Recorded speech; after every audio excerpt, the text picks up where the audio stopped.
দেখছেন সংবাদ সারাদিন, জয়িতা রয়েছে আপনাদের সঙ্গে। অভিযোগের বীরভূম সফরের আগে জেলা তৃণমূলের যুবে বড়সড় রদবদল। গোষ্ঠী কন্দলে জেলা যুব সাধারণ সম্পাদক পদ হারালেন শোয়েব আক্তার।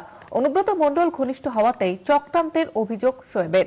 নতুন কমিটি থেকে বিনা বিজ্ঞপ্তিতে বাদ দেওয়া হয়েছে তার নাম। জেলা যুব সভাপতিকে নাম না করে নিশানা। দলকে বাপের সম্পত্তি ভাবছে কেউ কেউ। বিষয়টি দলের শীর্ষ নেতৃত্বকে জানাবেন এমনটাই দাবি করেছেন তিনি।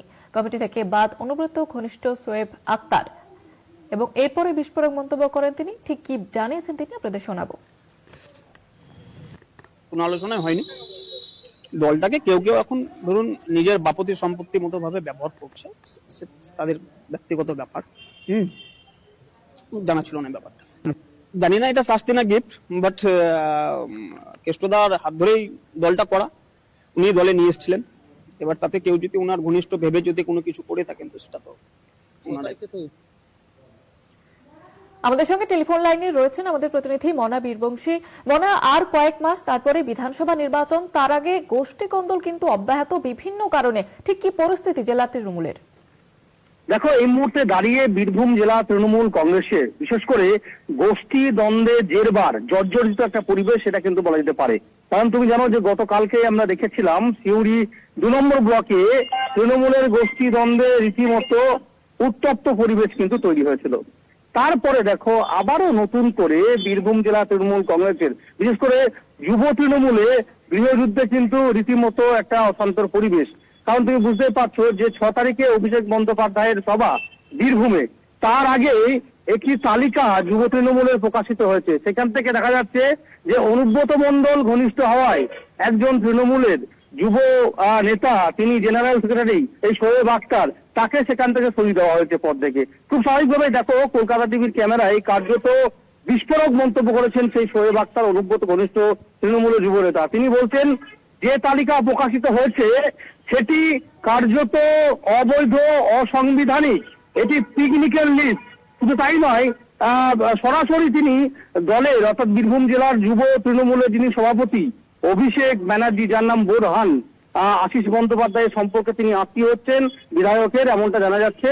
এবং তাকে নাম না করে বলছেন যে দলটা কি কারো বাবার সম্পত্তি নাকি ব্যক্তিগত পারিবারিক কোনো কর্মসূচি, যে যখন যেটা করবে তখন সেটা করবে।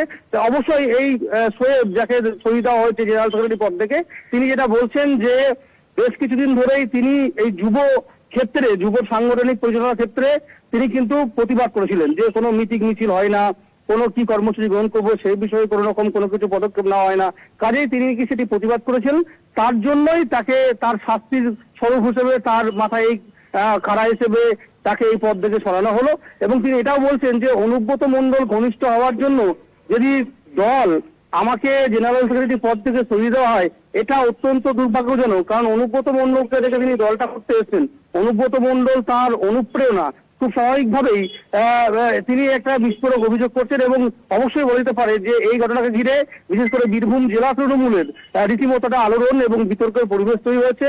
কারণ তোমাকে যেটা বললাম সেটি হচ্ছে যে আর কয়েক মাস পরই তুমি বুঝতে পারছো যে রাজ্য বিধানসভা নির্বাচন, তার আগে বীরভূম সফরে অভিষেক বন্দ্যোপাধ্যায় সর্বভারতীয় তৃণমূল কংগ্রেসের সাধারণ সম্পাদক 6 তারিখে তিনি বীরভূমে আসছেন। রামপুরহাটেরই বিনোদপুর মাঠে তিনি কিন্তু বিরাট সভা করবেন। তার আগে এভাবে তৃণমূলের গৃহযুদ্ধ রীতিমতো কিন্তু যথেষ্ট তৃণমূল কংগ্রেসের বীরভূম জেলায় কিন্তু অস্বস্তি বেড়েছে, সেটা আর বলার কিন্তু অপেক্ষা রাখে না। একেবারে ধন্যবাদ জানাবো মনা।